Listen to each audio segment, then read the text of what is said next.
In the book of Exodus, chapter 19, reading verse 4, the Bible informs us, "Ye have seen what I did unto the Egyptians, and how I bare you on eagle's wings and brought you unto myself." This is God speaking to the Israelites through Moses.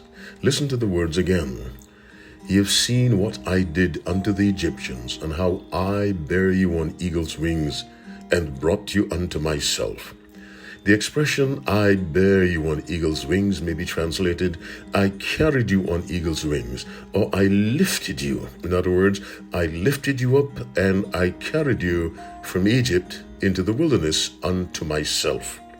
Now listen to the interaction of false gods with those who worship them.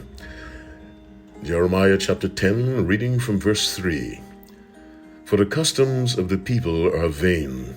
For one cutteth a tree out of the forest, the work of the hands of the workman with the axe.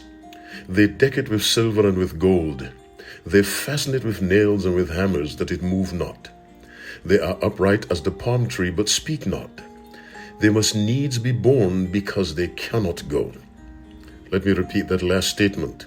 They must needs be borne, because they cannot go. In other words, a false god must be carried along by the worshippers of that false god.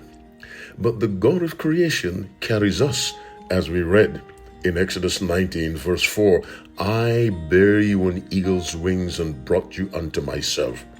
Having said that these false gods must be carried along because they cannot go, then Jeremiah tells us in verse 11 of chapter 10, "Thus shall he say unto them, the gods that have not made the heavens and the earth, even they shall perish from the earth and from under these heavens."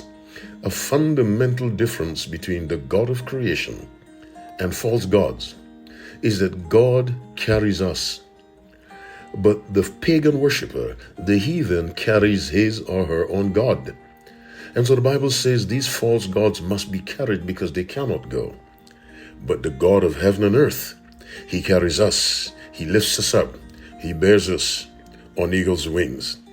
My listening friend, when you worship the God of heaven and earth, the God of creation, you're worshiping someone who is able to lift you up with your burdens and carry you. No one else is able to do that, because when God carries you and you allow him to do this consistently, he carries you from this world to the next. As you keep the Sabbath holy, remember that there's a God, the Creator, who desires to carry you. Any other God you will have to carry.